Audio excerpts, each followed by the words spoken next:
Hello friends, हम लोगों ने इससे पहले क्या देखा था? Coplanarity of three vectors.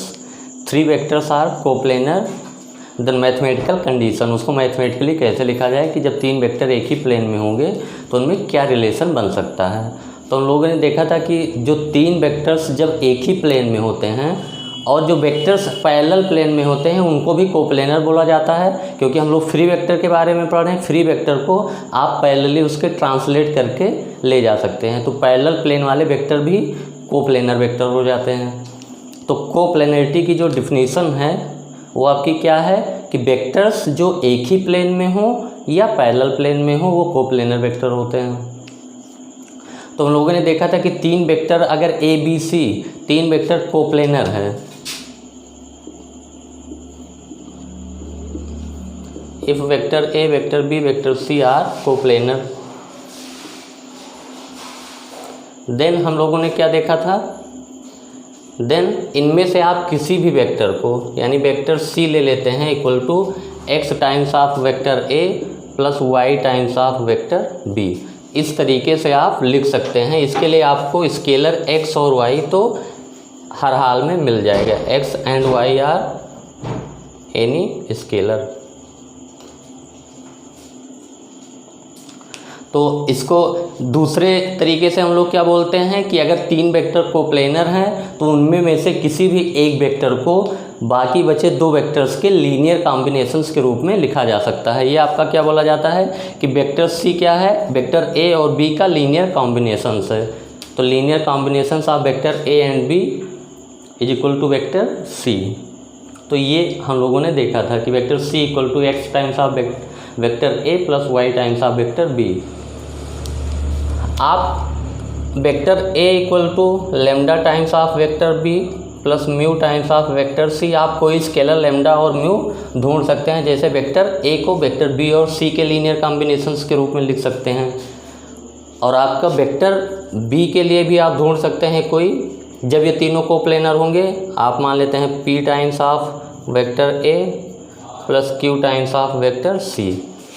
Lambda and mu are any scalar. ये कोई ना कोई वैल्यू आपकी मिल ही जाएगी। P and q are any scalar. तो यही थ्योरम हम लोगों ने पढ़ा था। और ये जो रिप्रेजेंटेशन होगा, जो एक्स और वाई की वैल्यू आएगी, ये रिप्रेजेंटेशन यूनिक होता है। यानी वेक्टर सी को आप वेक्टर ए और बी के लीनियर कॉम्बिनेशंस के रूप में लिखेंगे तो ये एक्सप्रेशन जो आएगा ये यूनिक होगा।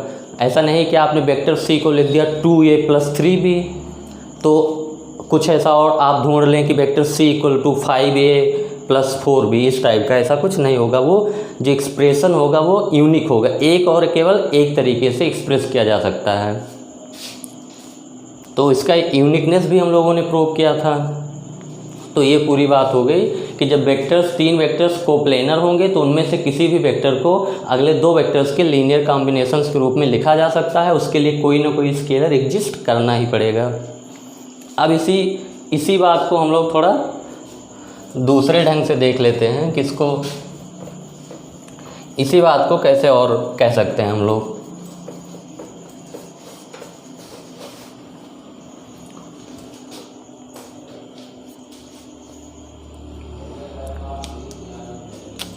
आपका हेडिंग है components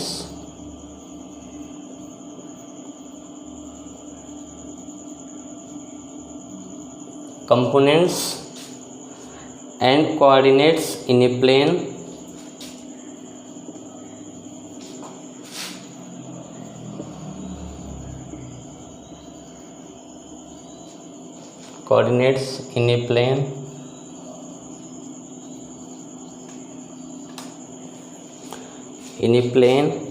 relative to any two non-collinear vectors.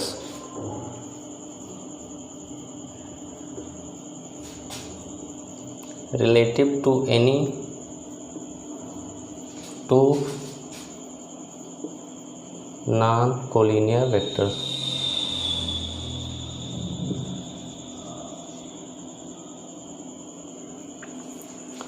तो जो हेडिंग है उसका मीनिंग हम लोग देख लेते हैं।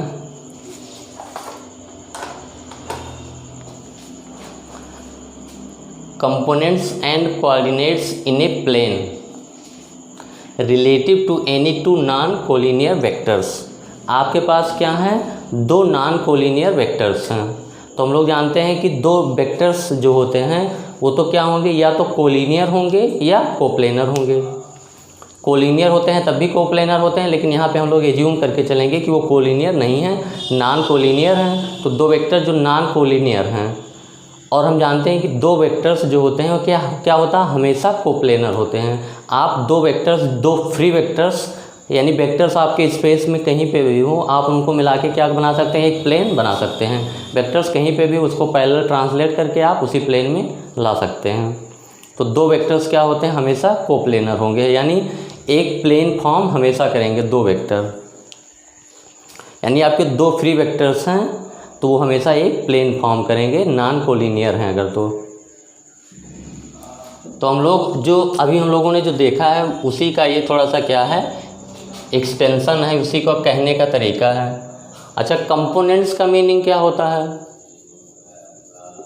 कंपोनेंट्स आप बोलते हैं, जैसे कंपोनेंट्स का मीनिंग सिंपल होता है कि कोई होल ऑब्जेक्ट है, उसका जो इंडिविजुअल पार्ट है उसको कंपोनेंट बोला जाता है। जैसे आप बोलेंगे कि जैसे ये मार्कर का कंपोनेंट क्या है, तो इसका जो कंपोनेंट होगा इसमें क्या है, इंक है, इसमें ये प्लास्टिक है, और जो कुछ भी होगा उसको क्या बोला जाएगा, कंपोनेंट्स। आप जैसे बोलते हैं कि H2O यानी वाटर का जो कंपोनेंट है वो हाइड्रोजन और ऑक्सीजन है। तो H2O का कंपोनेंट जब बोलते हैं आप, हाइड्रोजन और ऑक्सीजन, यानी ये आपका क्या है, होल ऑब्जेक्ट है, और ये क्या है, पार्ट्स हैं उसके। पार्ट्स कहो आप, या इसी को आप कंपोनेंट्स भी कह सकते हो, कंपोनेंट्स। तो कंपोनेंट्स का मीनिंग हम लोगों को समझ में आया कि वो होल का एक इंडिविजुअल पार्ट्स जो होते हैं उनको बोला जाता है कंपोनेंट्स। और हम लोग जानते हैं कि सारे कंपोनेंट्स मिलके ही क्या कोई होल ऑब्जेक्ट बनाते हैं। तो any two non collinear vectors, तो हम लोग क्या करते हैं, let vector A and vector B are two non collinear vectors.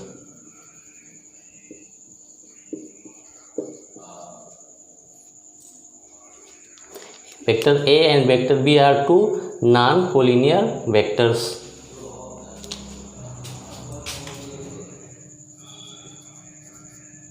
And a vector C is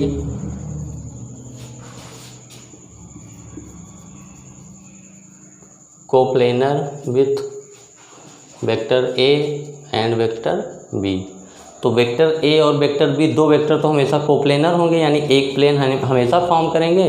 तो उसी प्लेन में आपका क्या है, कोई थर्ड वेक्टर सी है। तो हम लोग जानते हैं कि तीन वेक्टर अगर कोप्लेनर होते हैं तो उनमें से किसी भी वेक्टर को अगले दो वेक्टर के लीनियर कॉम्बिनेशंस के रूप में लिखा जा सकता है। तो वेक्टर्स ए और बी आपके नॉन कोलिनियर हैं, तो हम लोग क्या करेंगे, उसको कहने की ज़रूरत नहीं है कि vectors A and B are coplanar. दो वेक्टर्स हमेशा कोप्लेनर होते हैं, आप इसको विजुलाइज कर लीजिएगा। फ्री वेक्टर्स क्या होगा, जैसे मान लेते हैं ग्राउंड फ्लोर में एक वेक्टर है, आपका फर्स्ट फ्लोर पे एक वेक्टर है, तो आप कहेंगे वो तो अलग अलग प्लेन में है, लेकिन हम लोग क्या करेंगे, उसका डायरेक्शन बिना चेंज किए पैरेलल ट्रांसलेट करके उसको उसी प्लेन में ले जाके रख देंगे। तो सी अगर कोप्लेनर है then we can write as C equal to x times of vector A plus y times of vector b for any scalar x and y। ये आपका कोई स्केलर x और y ये आपका एग्जिस्ट करना ही पड़ेगा कि vector c equal to x times of vector a plus y times of vector b। और इसको हम लोगों ने कैसे देखा था, फिर वही आपका वेक्टर a है, ये आपका वेक्टर a है, वेक्टर b भी क्या है, इसी प्लेन में है। और आपका क्या है वेक्टर सी। ऐसे एज्यूम कर लिया हम लोग क्या है, ये तीनों वेक्टर एक प्लेन में हैं। तो हम लोग क्या करेंगे, वेक्टर ए और वेक्टर बी को हम लोग क्या करते थे, वेक्टर ए और वेक्टर बी को पैरेलल ट्रांसलेट करके आप ले जाके ऐसे कर सकते हैं, यानी पैरेललोग्राम का एडजेसेंट साइड आप बना सकते हैं।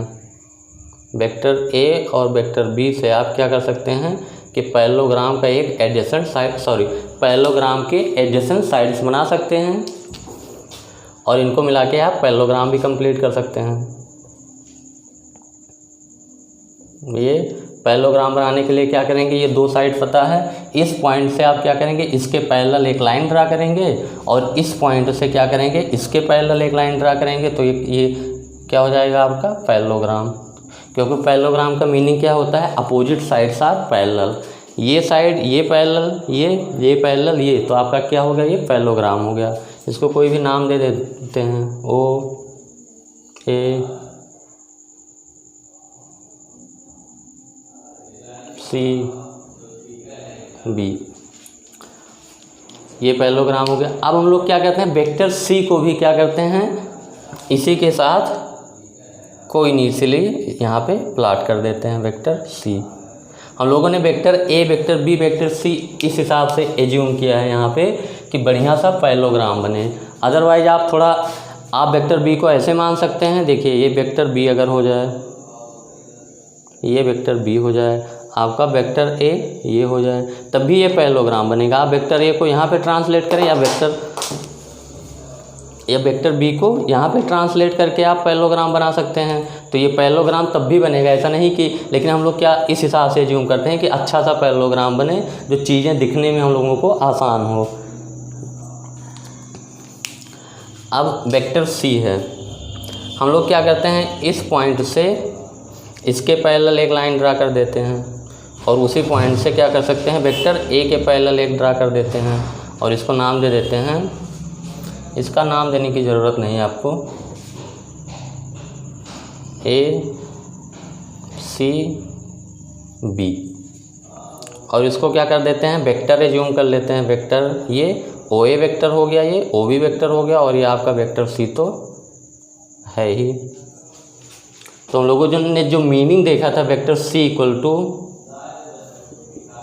X times of vector A plus y times of vector B for some scalar x and y, हम लोग क्या किए थे कि अब ओ ए वेक्टर को हम लोग क्या कर सकते हैं, ये वेक्टर आपका पूरा ए वेक्टर है, तो ए वेक्टर के डायरेक्शन में एक वेक्टर आप चाहते हैं, तो इसको हम लोगों ने क्या किया, एक्स टाइम्स ऑफ वेक्टर ए, यानी वेक्टर ए में आप कोई स्केलर ऐसा आप ढूंढ लेंगे कि एक्स से मल्टीप्लाई करेंगे तो आपका ये वेक्टर बन जाएगा, क्योंकि इस वेक्टर में और इस वेक्टर में केवल क्या है, लेंथ का फ़र्क है, यानी मैग्नीट्यूड का फ़र्क है। आपको इसी वेक्टर का मैग्नीट्यूड चेंज करके ये वेक्टर मिल जाएगा। तो मैग्नीट्यूड चेंज करने के लिए हम लोग क्या करते हैं, मान लेते हैं एक्स नंबर से मल्टीप्लाई करना पड़ेगा, एक्स स्केलर से।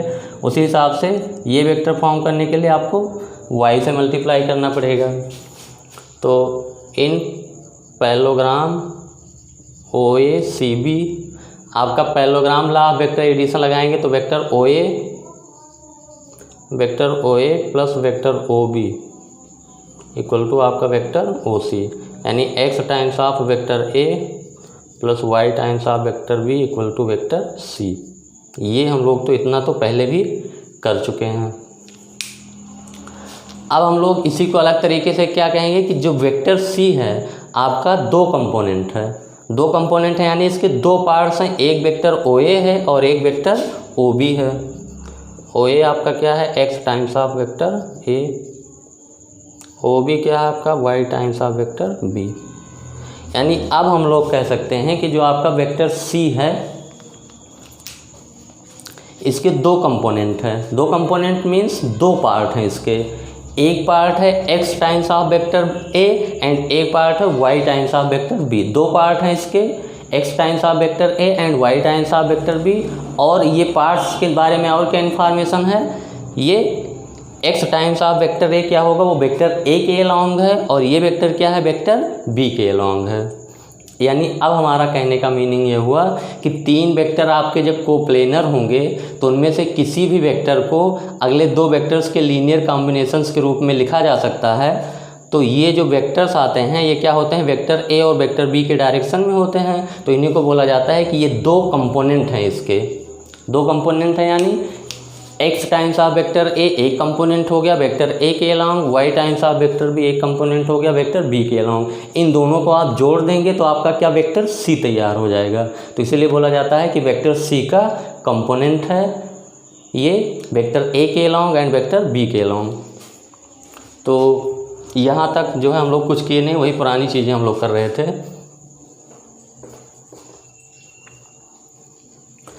तो अब यहाँ पे आगे लिख देंगे कि ये x times of vector A is a vector along vector A, y times of vector B is a vector along vector B. और क्या कहेंगे आप कि x times of vector A and y times of vector B, x से y बी are called as या known as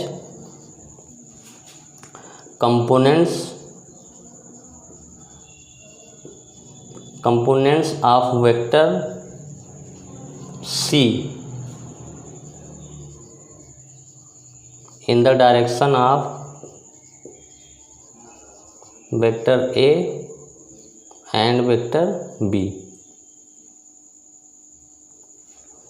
तो वही हम लोगों का कहने के तरीका, कि कहने का मतलब आपका कि 2 वेक्टर्स जो नॉन कोलिनियर हैं तो वो मिलके एक प्लेन बनाएंगे। तो उनमें कोई तीसरा वेक्टर होगा, उन दोनों वेक्टर्स को क्या बोला जाता है, बेस वेक्टर मान लेते हैं। वेक्टर ए और बी क्या है, बेस वेक्टर है। तो आपका कोई तीसरा वेक्टर जो होगा वो क्या होगा, अगर उसी प्लेन में होगा तो लीनियर कॉम्बिनेशंस के रूप में लिखा जा सकता है। और इन्हीं पार्ट को क्या बोला जाता है, ये कंपोनेंट्स। ये हैं वेक्टर सी के कंपोनेंट्स हैं, किसके अलॉन्ग, वेक्टर ए के अलॉन्ग एंड वेक्टर बी के अलॉन्ग। तो आपका ये पहला पार्ट कंपोनेंट्स, इसको अभी देख लेते हैं। कंपोनेंट्स इन ए प्लेन, तो एक प्लेन हो गया आपका जो vector A vector B form कर रहा है relative to any 2 non collinear vector. वो प्लेन कौन सा है, वेक्टर ए और वेक्टर बी के रिलेटिव में है। तो components in a plane relative to any 2 non collinear vectors. तो किसी भी वेक्टर्स जो इसके साथ कोप्लेनर है इसके कंपोनेंट्स हम लोग लिख सकते हैं। और यहाँ पे हमको क्या लिखना है, ये जानना है कि कोऑर्डिनेट्स भी जानना है। तो इसके लिए कुछ नई बात नहीं है।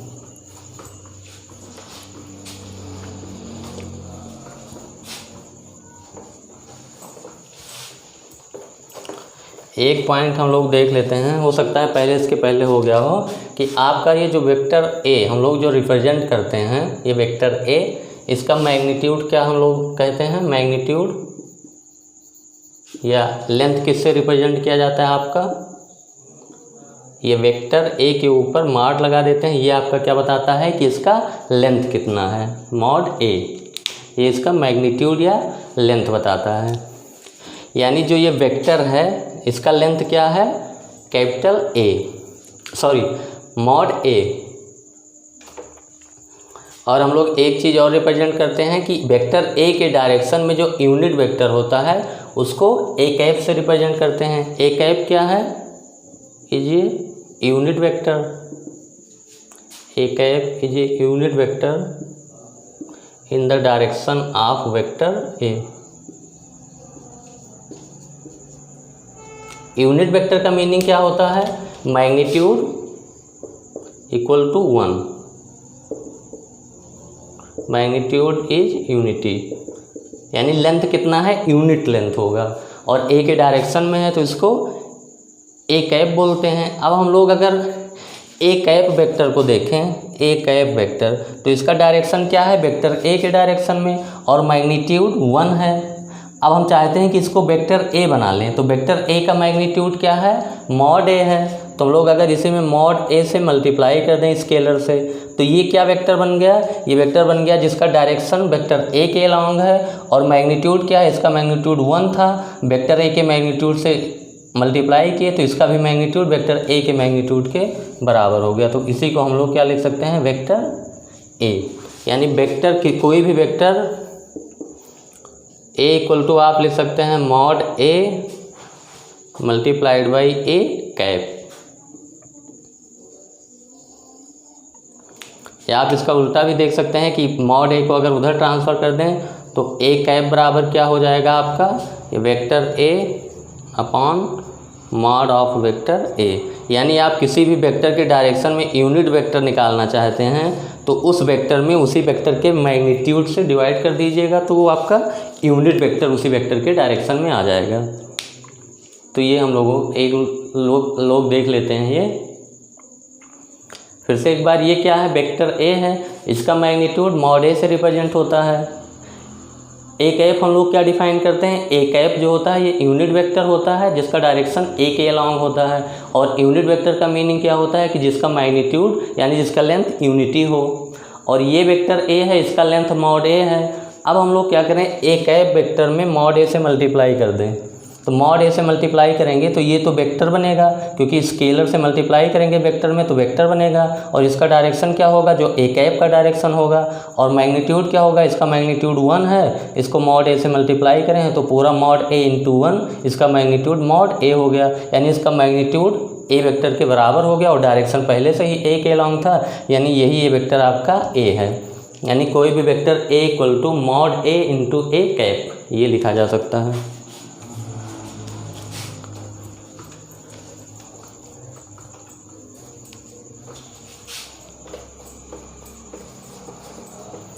तो जो कोऑर्डिनेट्स की हम लोग बात करेंगे, हम लोगों ने क्या देखा था कि हम लोगों का कोई वेक्टर ए था, कोई वेक्टर बी, और हमारा कोई वेक्टर सी था। इसको पैरेललोग्राम कंप्लीट कर लिए थे हम लोग, ओ ए सी बी, इसको वेक्टर रिज्यूम कर लिए थे। तो हम लोग अगर ये वेक्टर ओ ए निकालना चाहते हैं तो ओ ए वेक्टर आपका क्या, इसी वेक्टर ए में आपका क्या करेंगे, किसी ऐसे स्केलर से मल्टीप्लाई करेंगे कि इसका लेंथ क्या हो जाए, इसका लेंथ ओ ए लेंथ के बराबर हो जाए, और ओ बी आपका क्या हो गया, Y times of vector B. X and Y are any scalar, और इसी को क्या बोला जाता है, कंपोनेंट्स। ये एक्स ए को क्या बोला जाएगा, X times of vector A, component of vector C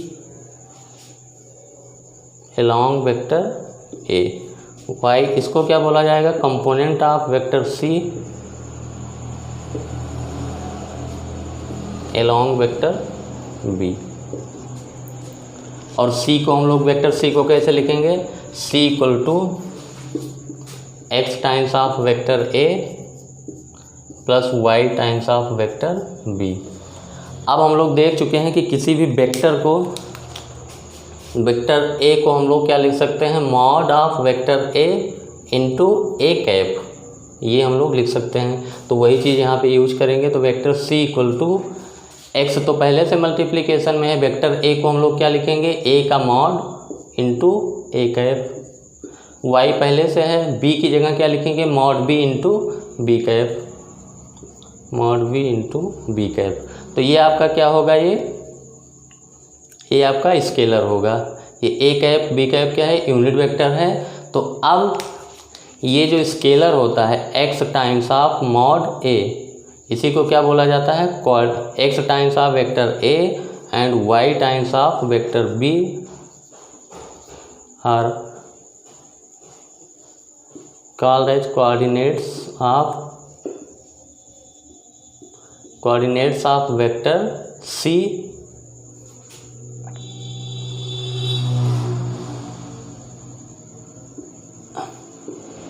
relative to plane of vector A and vector B। या आप ऐसे बोल सकते हैं कि components of vector A components of vector coordinates of vector C taken as vector A and vector B as a base vector, ऐसे भी आप बोल सकते हैं। तो ये जो होता है x times of vector A Y times of vector B, ये कंपोनेंट होते हैं, और ये X times of mod A और Y times of mod B क्या होते हैं, coordinates of vector C relative to a plane of vector A and vector B taken as a base vector. तो कहने का मतलब ये है कि दो वेक्टर्स आप कोई भी बेस वेक्टर चूज कर सकते हैं और उसके साथ कोप्लेनर वेक्टर्स का उसके साथ कंपोनेंट निकाल सकते हैं। तो ये हम लोग देख लिए। इसके बाद क्या करेंगे कि हम लोग क्वेश्चन करेंगे कुछ, और ये जो कंपोनेंट्स है ये आगे आपका आएगा कि कंपोनेंट्स का यूज क्या है, कंपोनेंट्स जो है, और हम लोग क्या करेंगे कंपोनेंट्स निकालेंगे जो 90 डिग्री पे होंगे, फिर वही आगे चल के कंपोनेंट्स में ही चलेगा।